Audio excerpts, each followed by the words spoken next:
ciel, chante-le.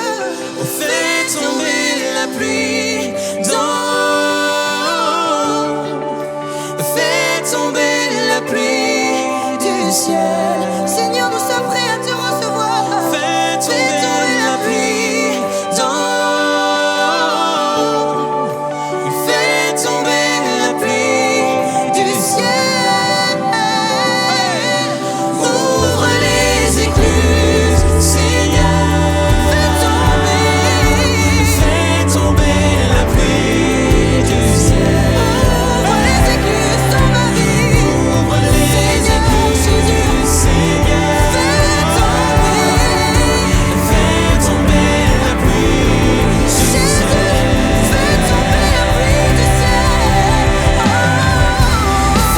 tomber la pluie.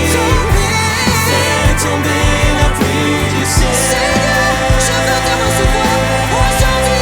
Aujourd'hui, je veux te recevoir dans ma vie. Fais tomber la pluie. Fais tomber la pluie du ciel. Mon âme est disposée, mon esprit est disposé à te recevoir ce matin. Fais tomber la pluie. Fais tomber la pluie du ciel. Changer aujourd'hui. Je n'appartiens pas à changer. Seigneur, fais tomber la pluie. Fais tomber la pluie du ciel.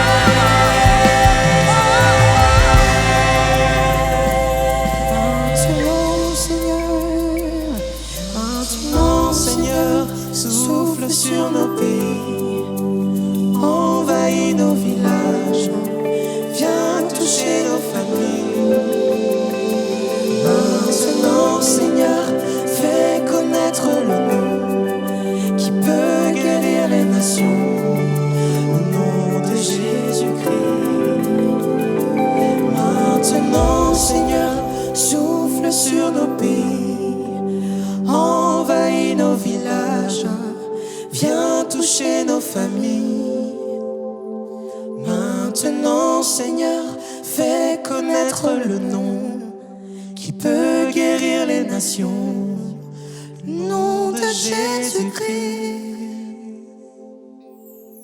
Bonjour à toutes, bonjour à tous, vous pouvez prendre place. On vit des moments extraordinairement privilégiés. Hein. Moi, j'ai perdu tous mes mouchoirs avec Olivier Choa. Là, on est en train de pleurer tellement on vit le miracle de Dieu d'être là aujourd'hui. Est-ce que vous réalisez la grâce que vous avez d'être là aujourd'hui? C'est incroyable, incroyable. Et ça va être de mieux en mieux parce que bientôt, Dieu voulant, on va pouvoir ouvrir avec beaucoup plus de place. On aura à partir du week-end du 22, on va plus que doubler le nombre de places ici. Donc vous pourrez venir, vous, vos enfants, en aussi grand nombre que le Seigneur les appellera. Et beaucoup de personnes frustrées vont pouvoir enfin célébrer Jésus, ça va être extra. Moi, je suis impatient. Est-ce que vous êtes impatient? Il y a un nom qu'on veut célébrer, c'est le nom de Jésus. Tant mieux si MLK, ça résonne, mais c'est pas important. Que le nom de Jésus rayonne sur ce pays et sur toute la francophonie, c'est vraiment mon objectif. C'est le vôtre aussi? Comment on appelle, j'ai une petite question pour vous alors, comment on appelle les disciples de Christ? Quel est le nom des disciples de Christ? C'est très simple, il n'y a pas d'embrouille. Vous devriez le connaître parce que c'est votre nom normalement, mais bon, moi je dis rien si vous ne connaissez pas votre nom de famille. Les disciples de Christ, ce sont des chrétiens. Chrétiens, on est d'accord. Et Jésus, à un moment, est en train de parler avec ses disciples, donc les premiers chrétiens, Pierre, Jacques et Jean, tous ceux qui sont en train de le suivre, et il va dire quelque chose d'étonnant. Il va dire ceci dans l'évangile de Luc au chapitre 11. « Si donc, méchants comme vous l'êtes » il y a des méchants ici? « Si donc, méchants comme vous l'êtes, vous savez donner de bonnes choses à vos enfants, à combien plus forte raison le Père Céleste donnera-t-il le Saint-Esprit à ceux qui le lui demandent ?» Et pendant 2 dimanches, ce que je vous propose, c'est que l'on puisse vivre, au travers du message de l'apôtre Paul, toutes les difficultés qu'il a rencontrées parce qu'il a été extrêmement attaqué par des chrétiens. En fait, ceux qui ont plus fait souffrir l'apôtre Paul, ce ne sont pas les païens, ce ne sont pas les inconvertis, ce ne sont même pas les juifs intégristes, ceux qui l'ont le plus attaqué, ce ne sont pas les soldats romains, les fous furieux, c'est les chrétiens. Les chrétiens étaient les plus difficiles à gérer dans la vie de l'apôtre Paul. C'est quand même incroyable. Et du coup, je propose ce titre un peu provocateur aujourd'hui, qui s'affiche sur votre écran. Pourquoi les chrétiens sont-ils parfois aussi méchants? Pas vous, hein? Vous n'êtes pas comme ça. Hein? Regardez à l'intérieur de vous-même, Seigneur, est-ce que je suis méchant? Est-ce moi, Seigneur? Pourquoi les chrétiens sont-ils aussi méchants? Et est-ce qu'il y a des personnes qui ont plus de 30 ans dans cet auditorium-là? Alors, on va faire un peu d'humour décalé, ok? Tous ceux qui ont moins de 30 ans, vous n'allez pas comprendre ce qui va se passer. Tous ceux qui étaient jeunes, à ce moment-là, ça se passe en 1995, c'est une petite pub d'Orangina. Allez-y, regardez.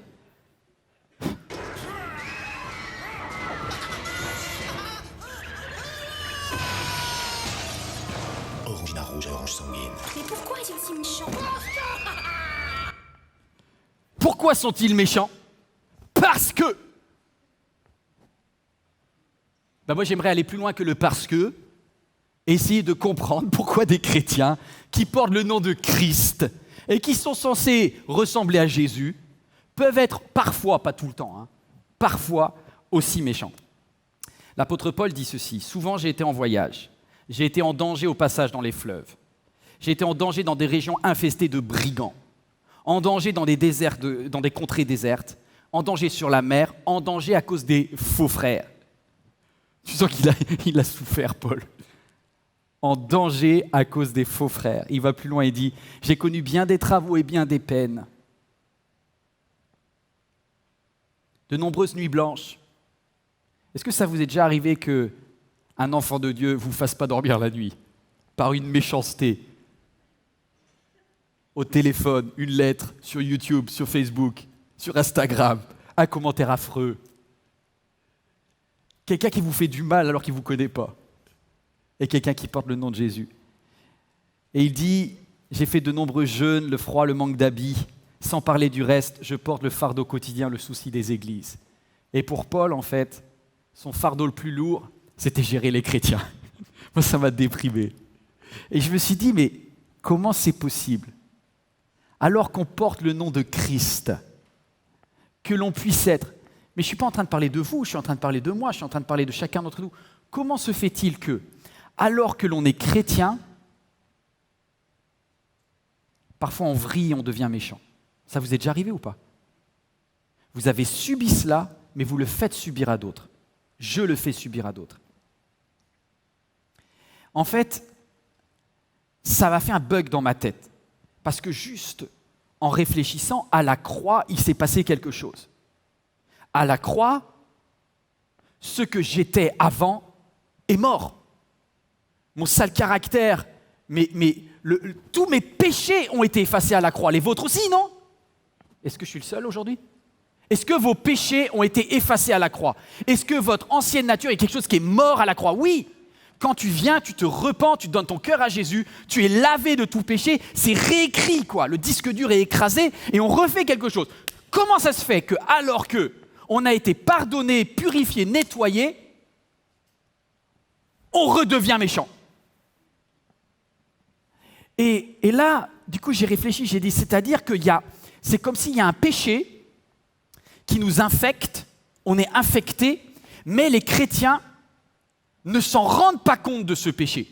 Parce que souvent, lorsque l'on pêche dans plusieurs péchés, on a tout de suite une très mauvaise conscience. Tu commets l'adultère, tout de suite tu dis oh, « je suis en train de faire un truc énorme ». Mais par contre, tu dis une phrase qui tue, t'es tranquille. T'as même pas de mauvaise conscience. T'as dit quelque chose d'épouvantable à ta fille. T'as écrit quelque chose de dégoûtant sur ta voisine et t'as aucune mauvaise conscience. Comment ça se fait? Parce que les œuvres de la chair, l'adultère et la méchanceté, c'est au même niveau. Alors comment ça se fait que tu détectes l'adultère très très bien, mais tu détectes absolument pas ta méchanceté? Parce que c'est un péché malin. En fait, j'ai creusé, je me suis dit, mais quel est le mécanisme par lequel Satan a réussi à infecter les chrétiens? Et les chrétiens sont comme des porteurs sains. Vous savez qu'aujourd'hui, avec le Covid, on peut avoir le Covid et pas avoir de signe de Covid. Mais vous êtes hyper dangereux quand vous êtes porteur sain, parce que vous pouvez infecter quelqu'un, mais vous voyez rien. Vous me permettez de creuser un petit peu ? Le péché qui est à l'origine de tout, le péché du malin, c'est quoi ? Le premier péché, le péché qui ouvre la porte à tous les péchés, c'est l'orgueil. Vous allez chercher dans la Bible, à chaque fois, le début du péché, c'est l'orgueil. Satan était quoi ? Il était l'ange de lumière, il apportait la gloire. Et il a été déchu parce que ça lui a tellement monté à la tête qu'il a voulu prendre la gloire qui revenait à Dieu, parce qu'il était orgueilleux. Et ça, c'est la caractéristique du malin. Le malin est orgueilleux. Et donc, lorsqu'il infecte un chrétien, il a besoin de muter. Il a besoin de faire un variant à l'orgueil pour que tu sois infecté sans t'en rendre compte. Et qu'un chrétien né de nouveau, il se laisse infecter et il infecte les autres en silence.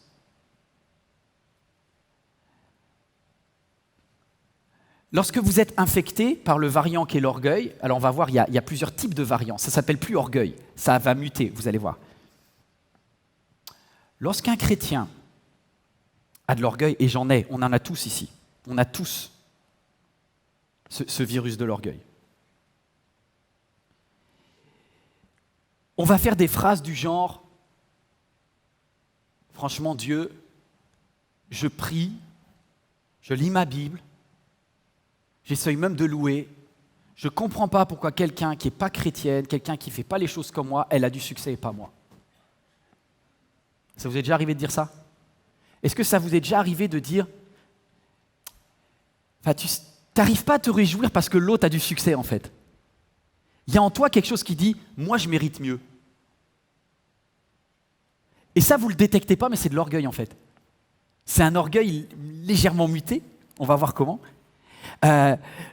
L'orgueil, il peut être très très religieux en fait. Il dit « Seigneur, est-ce que c'est en vain que j'ai fait toutes ces réunions de prière ? Seigneur, est-ce que c'est en vain que j'ai fait cette formation biblique ? Seigneur, est-ce que… » Et tu te rends compte un peu, celle-là, elle n'est même pas sanctifiée. Et c'est elle qui chante. Seigneur, je ne comprends pas pourquoi ce prédicateur-là, il ne parle même pas de Dieu vraiment. Il n'y a même pas la croix dans ses messages. Et pourtant, son église grandit. Il y a un truc bizarre là.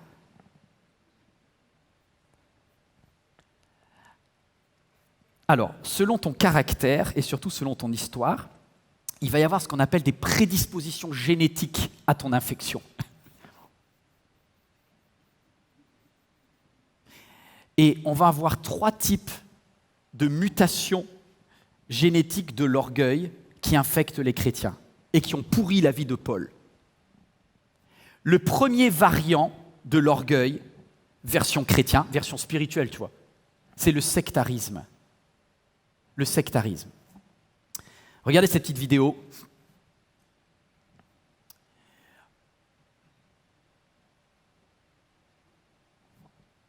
Le sectarisme, ça va être produit par une attaque. En fait, vous avez des cellules chrétiennes qui sont bonnes. Est-ce que vous savez que, en grec, le mot sanctification et le mot sectarisme, c'est le même mot ? Quand Dieu dit « sans la sanctification, nul ne verra Dieu », eh bien c'est la même racine que le mot sectarisme. Oh, vous comprenez ce que je fais là ? Je suis en train de vous amener quelque part. C'est-à-dire que Satan voit la belle cellule chrétienne qu'est la sanctification. Il voit en toi ton désir de sanctification. Alors Satan vient, il modifie légèrement l'orgueil et il va rentrer dans la cellule de la sanctification, la modifier et la transformer en sectarisme. Et tu t'en rends même pas compte. Du coup, cette phrase s'affiche. Le premier variant chrétien de l'orgueil va transformer ta sanctification en sectarisme en s'appuyant sur tes peurs. Vous qui êtes ici, plus vous avez des peurs peur dans votre vie, plus vous êtes un terrain favorable au développement du sectarisme.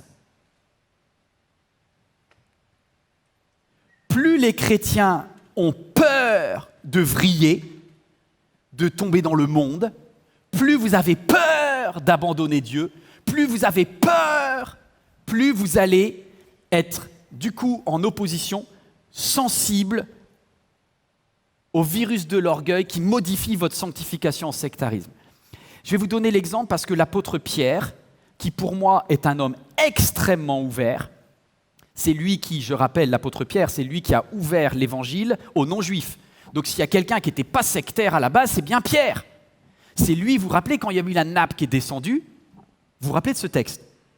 Il a dit, moi je ne vais pas chez les non-juifs, c'est pas possible, c'est un Romain Corneille, j'y vais pas. Et il y a eu la nappe qui est descendue, et Pierre a entendu le Saint-Esprit qui dit, si moi je le fais, tu y vas aussi. Et du coup, Pierre s'est aligné, il a dit, Dieu, ok, je vais alors parler de la foi, même à ceux qui n'appliquent pas toute la loi. Donc Pierre, c'est celui qui a désectarisé quelque part l'Église initiale. Sauf que, quelque temps plus tard, il va y avoir un passage dans Galates 2 où l'apôtre Paul va être victime d'une rechute de Pierre. On lit ensemble. Mais lorsque Pierre est venu à Antioche, je me suis ouvertement opposé à lui, dit Paul, parce qu'il était condamnable. En effet, avant la venue de quelques personnes venant de l'entourage de Jacques, c'est les champions de la loi. Ils étaient tous circoncis, ils appliquaient le Shabbat, ils appliquaient tout. Ils mangeaient tranquillement donc avec les non-juifs, avant. Mais après leur arrivée, il s'est esquivé. Et il s'est tenu à l'écart par crainte donc des circoncis, de ceux qui appliquaient la loi. Les autres juifs ont pratiqué également ce double jeu, de sorte que même Barnabas, qui était hyper gentil en fait, a été entraîné dans leur hypocrisie. Donc j'explique, en fait il y a un repas de l'église d'Antioche. L'Antioche c'est en Syrie, c'est pas en Israël. Et du coup l'apôtre Paul, il y a des personnes qui sont circoncis, il y a des personnes qui ne sont pas circoncis, et tous mangent tranquille, il n'y a pas de souci, il n'y a pas de racisme dans l'église. Mais il y a des gens qui viennent et qui disent « Moi je ne traîne pas avec ces gens, ils sont impurs ». Et du coup, Pierre, il s'est esquivé des impurs pour aller tranquillement manger avec les gens qui étaient purs, cachers, tu vois, cachers chrétiens.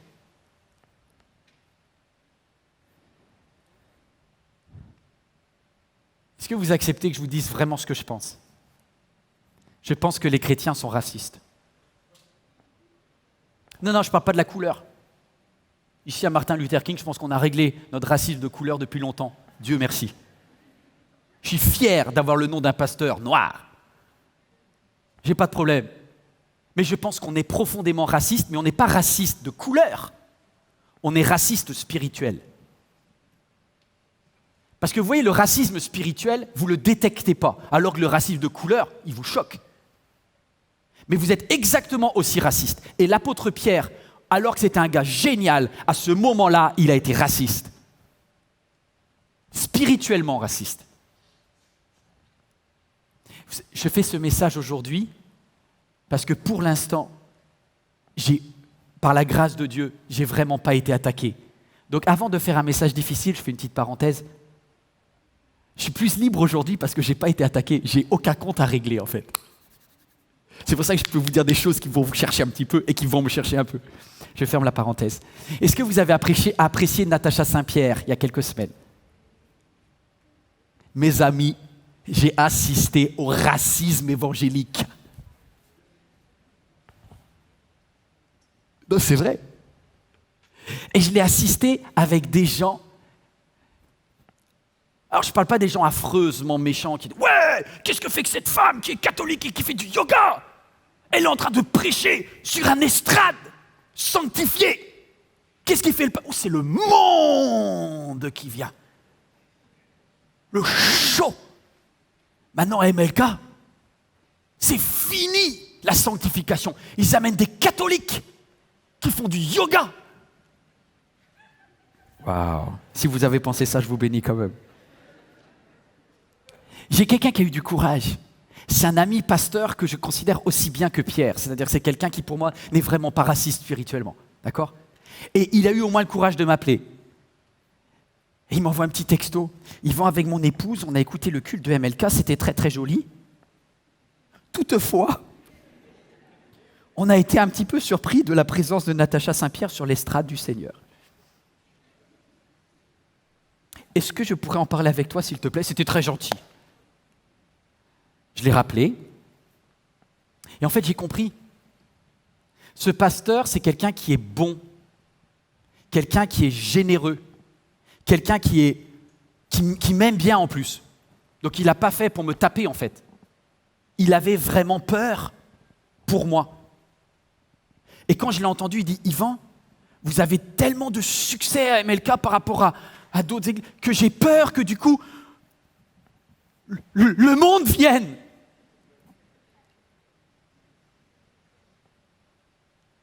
Et je lui dis « Le monde, c'est Natacha Saint-Pierre en fait. La catholique. » Oui, t'avais bien dans le groupe. Pascal Roger, il pouvait chanter, quoi. Pourquoi Gauthier ou Jessie, là, ils n'ont pas chanté ? Très intéressant. Parce que vous voyez, Gauthier, Pascal, ils sont cachers, eux, tu vois. Ils sont évangéliques, tu vois. Il y a un truc, tu vois. C'est génial. Et je lui dis, écoute, j'ai une question pour toi. Quand on prêche, c'est pour qui ? C'est pour les bien portants ou c'est pour les malades spirituellement ? Parce que si je prêche pour les bien portants, ça ne sert à rien. Mais moi, je ne suis pas venu pour prêcher pour ceux qui sont déjà chrétiens. Je suis venu pour prêcher pour ceux qui ne connaissent pas Jésus et qui viennent dans le royaume de Dieu. Ceux qui y sont déjà, s'ils veulent un siège plus large, ce n'est pas mon but. Mon but, c'est que ceux qui n'ont pas de siège pour aller dans l'éternité, ils en aient un. Et j'ai envie de te poser la question, qui a évangélisé la ville de Samarie ? Est-ce que c'est Pierre ou est-ce que c'est Jean ? Ou est-ce que c'est Jacques ? C'est les super apôtres. Je vais vous dire, vous savez ce que Pierre, Jacques et Jean ils voulaient faire sur Samarie ? Ils voulaient la cramer. Ils voulaient cramer la ville. Ils étaient tellement remplis du Saint-Esprit, ils étaient tellement spirituels qu'ils ont dit « Jésus, il nous énerve ceux-là, on a qu'à tous les brûler. » Alléluia, gloire à Dieu. Ça va purifier Samarie, clac, nickel. Plus de péché là-dedans après. Et Jésus lui a dit, mais vous ne savez pas ce que vous demandez.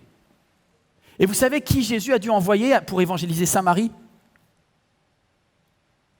Une femme qui avait eu 1, 2, 3, je ne sais plus combien de maris elle en avait, 4, 5, quasiment une péripatéticienne professionnelle, qui a fait que tout Samarie s'est approché de Jésus. Ça, c'est l'évangile.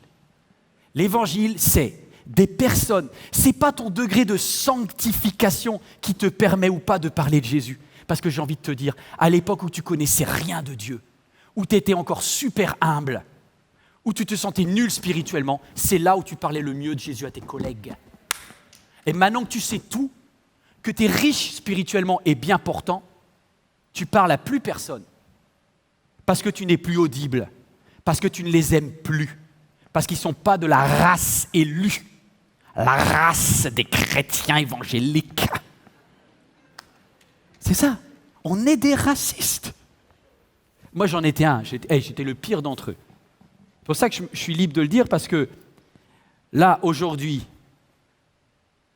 je défends Natacha Saint-Pierre. J'espère qu'elle va grandir avec Dieu, qu'elle va découvrir des facettes nouvelles.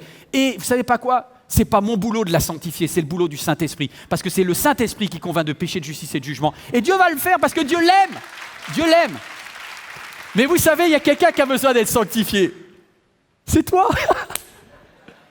C'est toi qui la juge. Et tu as besoin autant de sanctification qu'elle.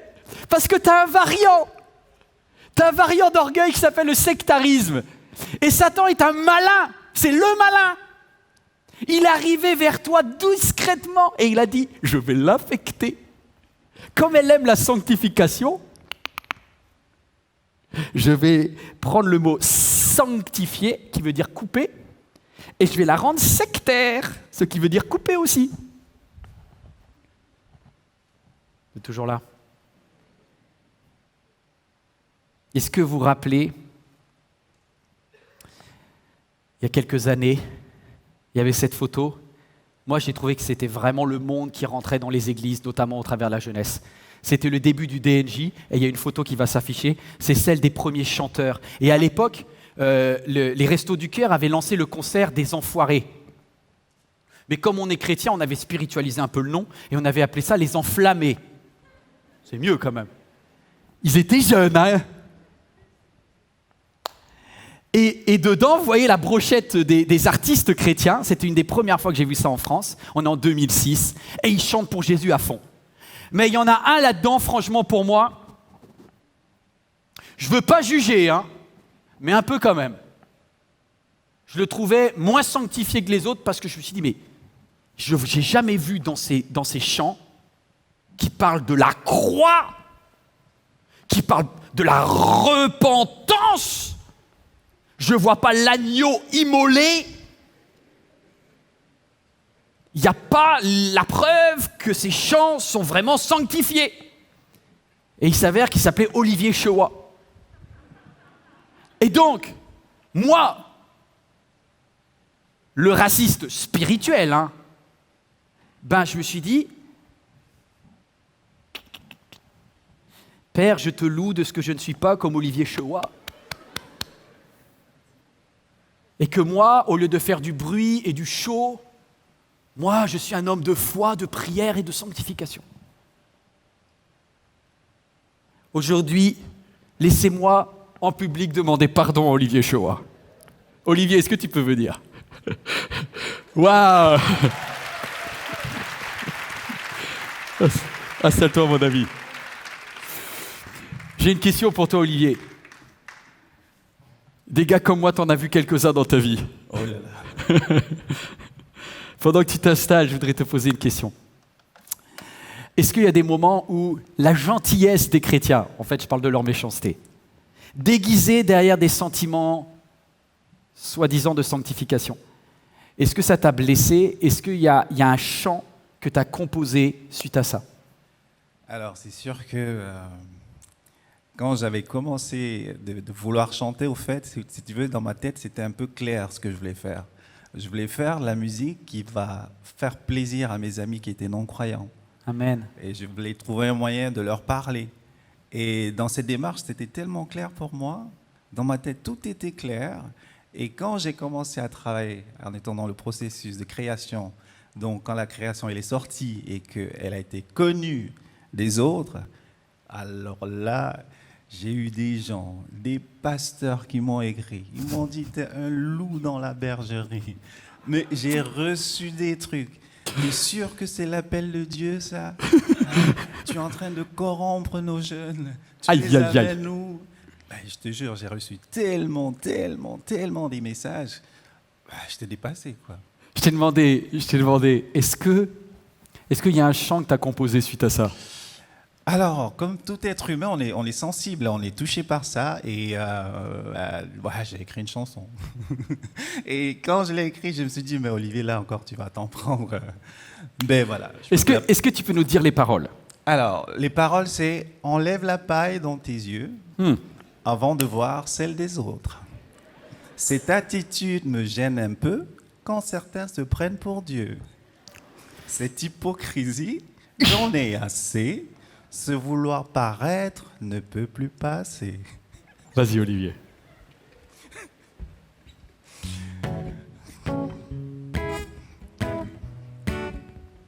Ouais.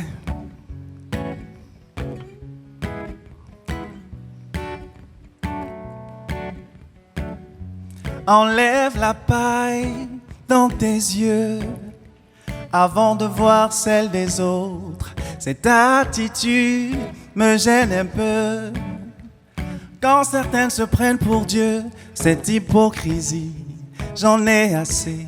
Se vouloir paraître ne peut plus passer. Je recherche du vrai, des gens imparfaits qui se souviennent de ce qu'ils étaient.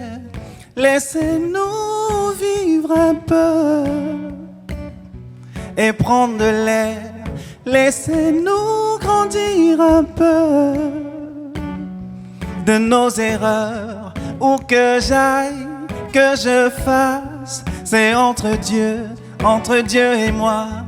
Où que j'aille, que je fasse, c'est entre Dieu et moi.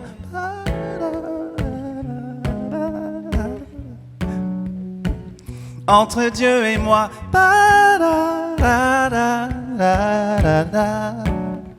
Hey, oui. Que celui qui n'a jamais péché me jette alors la première pierre. Je n'ai aucune leçon à donner que d'être qui je suis. Cette hypocrisie, j'en ai assez. Se vouloir paraître ne peut plus passer. Je recherche du vrai, des gens imparfaits qui se souviennent de ce qu'ils étaient, de ce qu'ils étaient, de ce qu'ils étaient. Alléluia. Waouh. Merci. Waouh. Merci beaucoup, beaucoup. Est-ce que vous pensez que la chanson, elle est pour vous ou pour quelqu'un? On est fort quand même. À chaque fois qu'il y a quelque chose qui est là pour nous reprendre, on dit « J'espère que ma cousine a entendu ça ».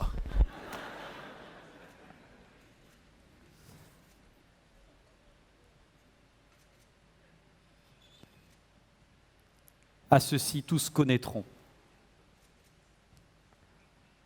que vous êtes mes disciples, que vous êtes chrétiens, que vous méritez le titre de chrétien. À l'amour. À l'amour. À l'amour que vous avez les uns pour les autres. Seigneur, enlève en moi tout ce qui est sectaire, tout ce qui juge.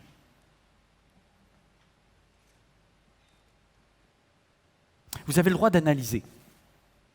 On a le droit d'analyser. On a le droit d'avoir des avis. Mais si notre avis va blesser quelqu'un, tu le gardes. Et tu dis, Dieu, je pense là, mais je ne suis pas le juge de ma sœur, je ne suis pas le juge de mon frère. Tu m'as dit, ne jugez pas.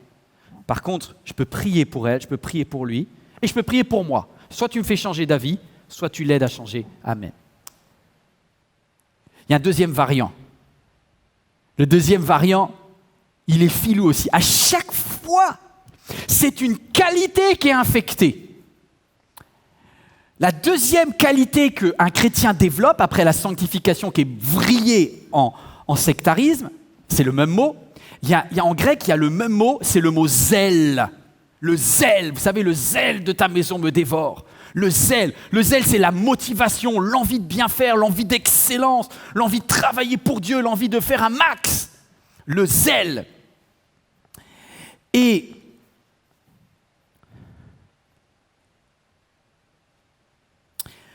quand l'orgueil vient,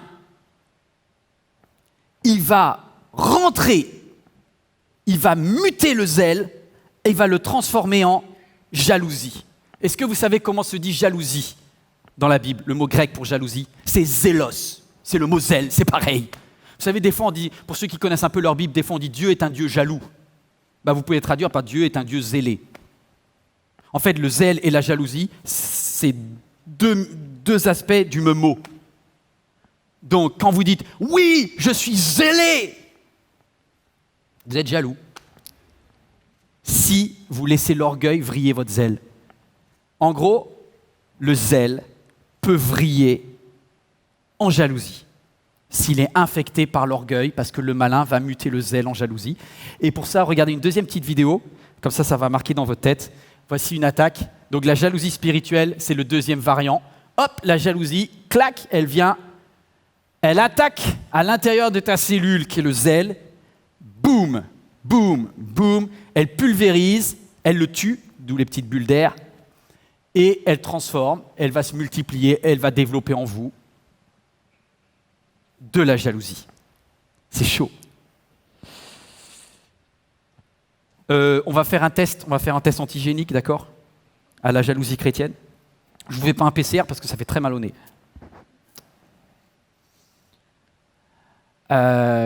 pour moi, dit l'apôtre Paul. Et il écrit à Corinthe. C'est le variant grec, ça, la jalousie. Ça, ils sont hyper compétitifs, les Grecs. Ils ont inventé les Jeux Olympiques et tout, tu vois. Et du coup, le zèle peut vriller en jalousie. Ça, c'est un syndrome que presque tous les pasteurs ont. Si vous faites de la louange, vous êtes très fortement sensible à ce variant. Plus vous allez être motivé à faire des œuvres pour Dieu, plus ce variant va vous attaquer. Donc, pour moi, mes frères, dit Paul, et il écrit à Corinthe, qui est quand même une vieille église, et il leur dit, ce n'est pas à des hommes spirituels que j'ai pu vous parler, mais vous êtes des hommes charnels. Comme des bébés en Christ. Vous êtes des bébés en Christ, parce que je vous ai donné du lait et non de la nourriture solide, car vous ne pouviez pas la supporter. Vous ne pouvez même pas à présent, parce que vous êtes encore charnels. Ça fait des années, en fait, que vous êtes charnels. Et quelle est la preuve que vous êtes un chrétien charnel? Regardez cela.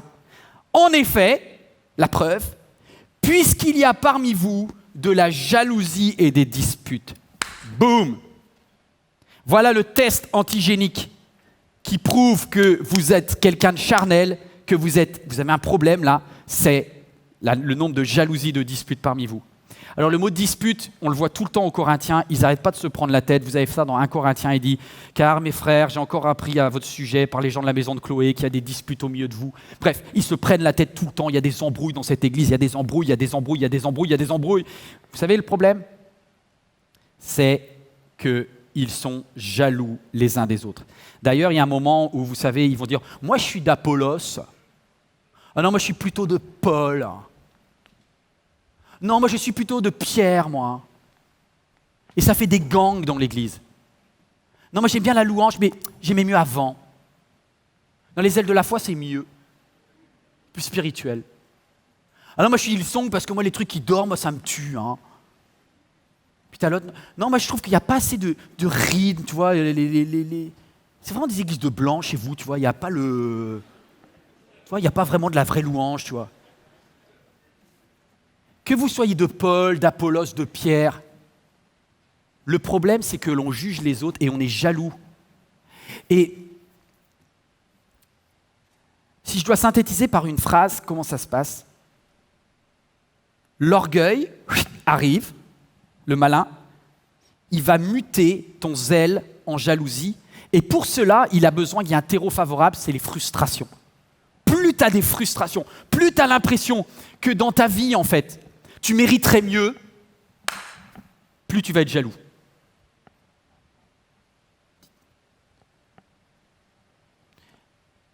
Ma femme, elle est bien, mais mon collègue, il a une femme qui est mieux quand même. Tu vois, là, je me dis, j'aurais mérité mieux dans le mariage. Ce genre de phrase-là, c'est la mort. C'est la mort. Lorsque tu te compares aux autres, c'est la mort. Tu es sensible aux variants de l'orgueil qu'est la jalousie, en disant « quelqu'un comme moi mériterait » et tu es rempli de frustration. Ça va fatiguer l'apôtre Paul, ça. L'apôtre Paul, il va être fatigué. À la fin de sa vie, vous savez ce qu'il va écrire aux Philippiens? Il va dire, vous me prenez tellement la tête avec votre jalousie là. Il y en a même qui prêchent Christ par jalousie. Toi, il y avait des gens qui s'étaient dit, l'apôtre Paul, quand il prêche, il a 72 conversions. Ben moi, je vais en avoir 74. Au nom de Jésus, je vais le battre. Et l'apôtre Paul, il dit, certains prêchent Jésus avec des bons motifs. D'autres prêchent Jésus par pure jalousie. Pas grave, dit l'apôtre Paul aux Philippiens. Vous savez pas quoi, je choisis de me réjouir. De toute façon, Christ est prêché.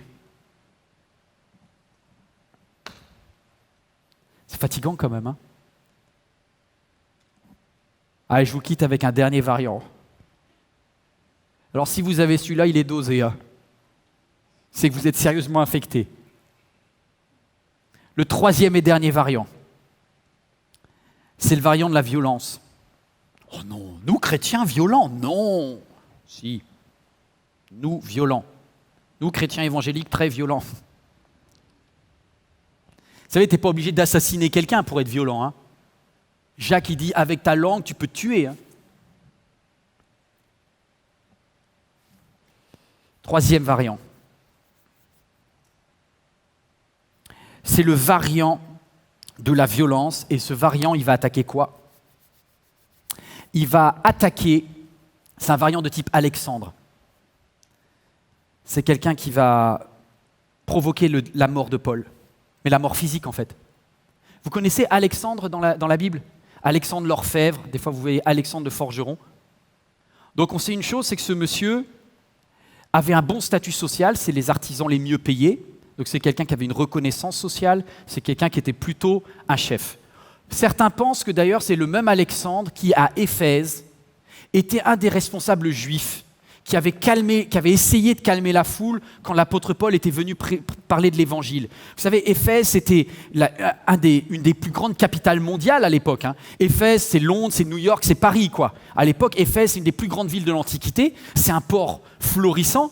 Et il y a une déesse, qui est la déesse Artémis, s'appelle Diane chez les Romains, mais c'est Artémis chez les Grecs. Et du coup, il y a plein de statues, il y a plein d'objets qui sont forgés, qui sont fabriqués en fait, hein, de l'orfèvrerie dans la ville d'Éphèse. Et donc l'apôtre Paul, il vient et il dit « Ce que vous adorez là, c'est une fausse déesse. » Tu m'étonnes, les autres, ils sont fous furieux, quoi. Donc ils disent « Ouais, c'est incroyable !» Il dit « Grande et à l'Artémis d'Éphèse, faites taire l'apôtre Paul !» Et ils vont presque le lapider dans le théâtre d'Éphèse. Et là, en fait, il y a un juif qui fait quand même un peu de commerce, mais voilà, il est un peu entre deux, il s'appelle Alexandre, et lui, il va essayer de les calmer, mais en fait, personne ne va l'écouter. Quelque temps plus tard, à la fin de la vie de l'apôtre Paul, voici ce que l'apôtre Paul dit. « Alexandre l'Orfèvre a fait preuve de beaucoup de méchanceté à mon écart. Le Seigneur lui rendra ce qui auront valu ses actes. Toi aussi, garde-toi de lui, car il s'est opposé avec acharnement à notre prédication. » Et ce qui est drôle, c'est que quelque temps avant, dans 1 Timothée, l'épître d'avant, il dit, l'apôtre Paul écrit à Timothée, qui est vraiment son junior, quoi. Timothée, c'est son stagiaire à Paul. Et il écrit, Alexandre, il a abandonné en fait, il a abandonné la foi, il a fait un naufrage. Donc ça veut dire qu'Alexandre, il a été chrétien en fait. Mais à la fin de sa vie, Alexandre l'Orfèvre, en fait, va faire partie des anciens chrétiens, l'apôtre Paul considère qu'il n'est plus chrétien, peut-être qu'Alexandre se considérait encore comme chrétien, qui vont provoquer la décapitation de Paul. On pense, presque tous les responsables d'archéologie, etc., pensent que le meurtre de Paul est lié à des dénonciations chrétiennes. En fait, c'est les chrétiens qui ont provoqué l'assassinat de Paul. C'est des jaloux, en fait. Ils ne supportaient pas le succès de Paul et ils ont provoqué le fait qu'il soit arrêté et mis à mort. Moi, j'étais toujours persuadé que c'était des Romains, que c'était l'empereur Néron, etc. Non, mais l'empereur n'a fait qu'appliquer. Et tout le procès de Paul a été nourri par des dénonciations, des calomnies des chrétiens contre Paul. J'hallucine. Et je pense que Alexandre le Forgeron, et je termine avec ça, je vous laisse après, qu'est-ce qui a provoqué chez lui cette violence? C'est parce qu'en fait, Alexandre a un besoin de justice. Il n'a pas été certainement assez reconnu, c'était un des responsables, il a essayé de suivre Paul, et il y a un moment où Paul lui a dit « Non, tu dégages ». Et l'apôtre Paul a été assez dur avec Alexandre, puisqu'à un moment, il lui a dit, quand il a considéré qu'Alexandre n'était plus vraiment chrétien, il lui a dit « Je l'ai carrément livré à Satan, je l'ai dégagé, tu vois ». Et à ce moment-là, quelque chose s'est passé dans la tête d'Alexandre, c'est qu'il s'est dit « À cause de lui, je vis une injustice, alors je vais le punir. » Et beaucoup de chrétiens se sentent le droit de faire justice, de punir et de flinguer, de critiquer, parce qu'ils considèrent qu'ils ont été victimes d'une injustice. Alors je m'arrête là et je vous dis quelque chose. Plus dans le passé, tu as l'impression d'avoir été victime d'injustice, de mauvais traitements de la part de chrétiens, tu as considéré qu'il y a des responsables ou d'autres d'ailleurs qui n'ont pas été justes envers toi, plus ça va développer à l'intérieur de toi de la colère. Et la colère, quand elle n'est pas traitée, c'est un patrimoine génétique qui va favoriser le variant violent de la justice. Vous savez, quand un juge, c'est quoi la justice ? La justice, c'est décider des peines, en fait. Réfléchissez un petit peu. On appelle ça la justice pénale. Parce qu'en fait, tu vas au tribunal pour un viol, pour un meurtre, et le juge va annoncer une peine. Et c'est pour ça que le variant chrétien de la justice, c'est la violence, c'est la même chose. Sauf que c'est toi qui vas infliger la peine en te disant « je suis juste ». De toute façon, elle le mérite. Point d'exclamation. Et c'est pourquoi, en tant que chrétien et chrétienne, tu ne te rends même pas compte qu'à ce moment-là, tu es en train de te saborder, de saborder ton équipe, de tuer un chrétien ou une chrétienne. Et l'apôtre Paul, il écrit, mais si vous continuez comme ça, si vous vous mordez les uns les autres, vous allez vous anéantir. Plus on se mord, tout le monde y perd. Vous savez, le premier meurtre de la Bible, c'est un meurtre religieux. C'est Caïn.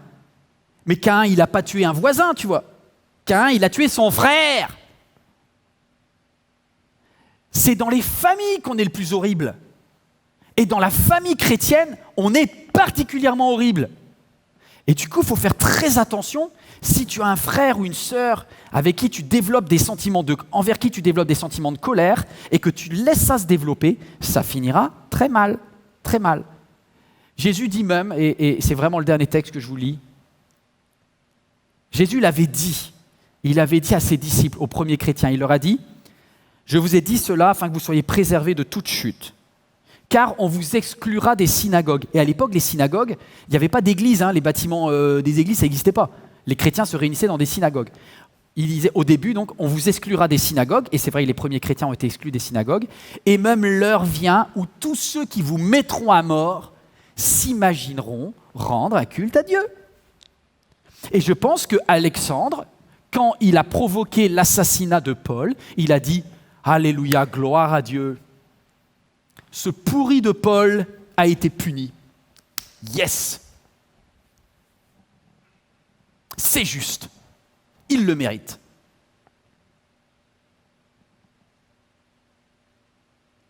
Si tu te réjouis de ce que quelqu'un qui est une fille ou un fils de Dieu, même si toi tu considères qu'il a plein de défauts, si tu réjouis de sa chute, si tu te réjouis de ce qu'il soit fracassé, tu as un gros souci. Quand un homme de Dieu, quand une femme de Dieu tombe, on devrait tous pleurer. Qu'on l'aime ou qu'on l'aime pas, on devrait tous pleurer. Parce que si quelqu'un de la famille tombe, on pleure tous. Or, chez les chrétiens, on entend beaucoup plus ce genre de phrase « Ah, je le savais. Je le sentais, ce truc. De toute façon, il était tellement orgueilleux.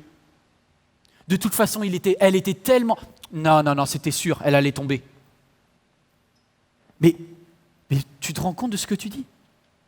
Mais moi, je demande pardon à Dieu pour toutes les fois où j'ai pensé ça. De toute façon, la façon dont il s'habille, on voyait bien que c'était quelqu'un de léger. Mais qui t'a établi juge de ton frère ? De toute façon, avec la jupe qu'elle portait, on voyait bien qu'elle allait tomber dans l'adultère.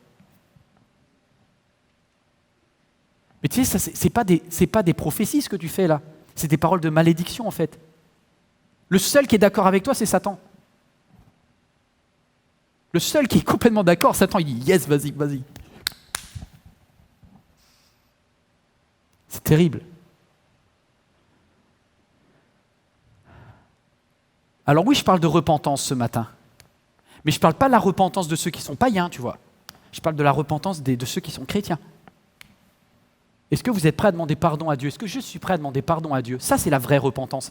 Vous savez, des fois, on me dit, oui, dans l'église Momentum, on ne prêche pas assez la croix ou la repentance. À MLK, est-ce qu'on prêche encore la croix ou la repentance?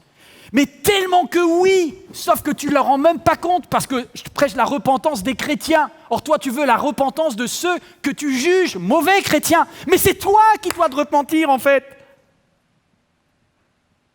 Combien de fois j'ai écouté des messages en disant « Ouais, c'est un peu léger ». Mais en disant ça, je suis en train de pécher moi-même, de ce que je suis en train de le juger et de le casser. À ce moment-là, tu devrais avoir le buzzer du Saint-Esprit qui te dit « C'est toi qui pêches ». La repentance, quand on demande à quelqu'un « Oui, il faudrait qu'il prêche plus la repentance ». Attends, mais la repentance, c'est quoi? La repentance, c'est de demander pardon pour ton sale caractère. Avant de demander au pasteur de le prêcher plus, fais-le, quoi. Déjà, aujourd'hui, tu ne te repens pas. Seigneur, protège-nous. Vous savez, à MLK, j'ai pas peur de l'esprit du monde. Parce que là où il y a l'esprit de Dieu, le monde ne vient pas. Là où le Saint-Esprit a toute la liberté, Satan, il ne vient pas. Soyez remplis de l'Esprit et vous n'accomplirez pas les œuvres de la chair. Soyez remplis du Saint-Esprit. Le fruit de l'Esprit, c'est la semaine prochaine. La semaine prochaine, avec Carlos Payan, on va voir comment on laisse le Saint-Esprit faire parce que sinon, on ne s'en sort jamais. Est-ce que je peux vous demander de vous lever? Vous qui êtes devant votre écran, peut-être juste cet acte. Et on va faire silence un instant.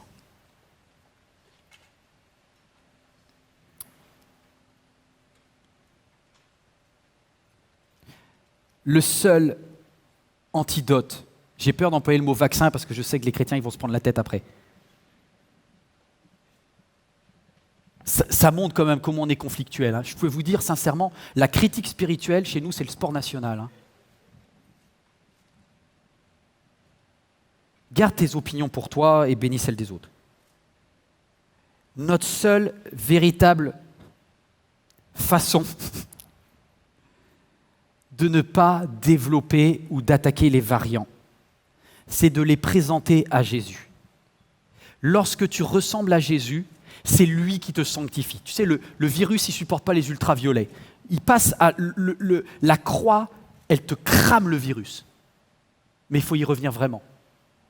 Saint-Esprit, ramène-moi à Christ maintenant. Viens transformer mon caractère.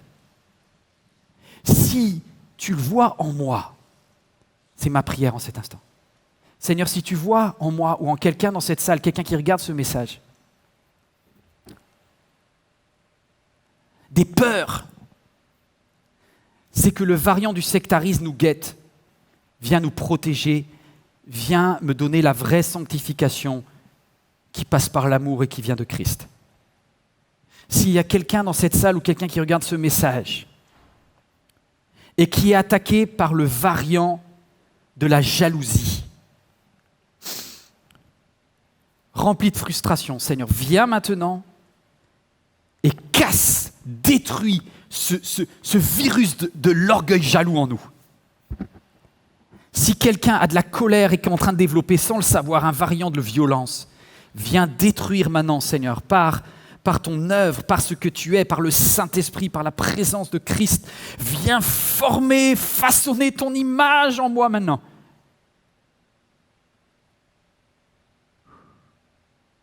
Les yeux sont fermés, je voudrais juste que l'on prenne ce cœur qui dit « Te ressembler, Jésus ».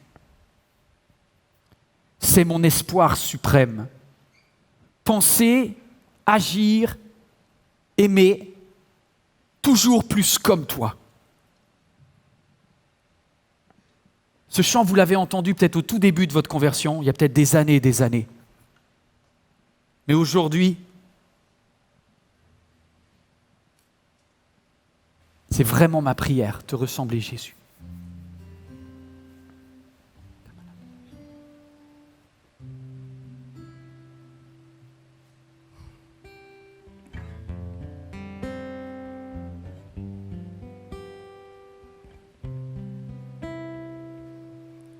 Te ressembler, Jésus, c'est mon espoir suprême. Penser, agir, aimer, toujours comme toi. Te ressembler, Jésus, c'est mon espoir suprême. Par ton esprit en moi, semblable à toi. Chantons-le. Te ressembler, Jésus, c'est mon espoir suprême. Penser, agir, aimer, toujours comme toi. Te ressembler, Jésus, c'est mon espoir suprême. Par ton esprit en moi, semblable à toi. Est-ce que vous voulez bien qu'on prenne la Sainte Seine ensemble? Pour ceux qui êtes en ligne, on va prendre la Sainte Seine. Pour vous qui êtes en salle, on va juste incliner nos têtes. On va dire Saint-Esprit maintenant. On a besoin d'une transfusion de Jésus. Une transfusion de Jésus. Une transfusion de Jésus. Seigneur, à la croix, il y a quelque chose qui coule et qui me donne la vie. Tu as dit, prenez ceci est mon sang. Prenez ce pain, il symbolise mon corps qui est brisé pour vous à la croix. Faites ceci en mémoire de moi, dit Jésus. Vous en avez besoin quand? Vous en avez besoin tout le temps, tous les jours. Tous les jours. Qui a besoin d'une transfusion de Christ en cet instant? Saint-Esprit. On va reprendre une dernière fois, te ressembler, Jésus. Te ressembler, Jésus, c'est mon plus grand espoir. Amen. Penser, agir, aimer, Jésus. toujours comme toi. Te ressembler, Jésus, c'est mon espoir suprême. Par ton esprit, Seigneur. Par ton esprit en moi, sans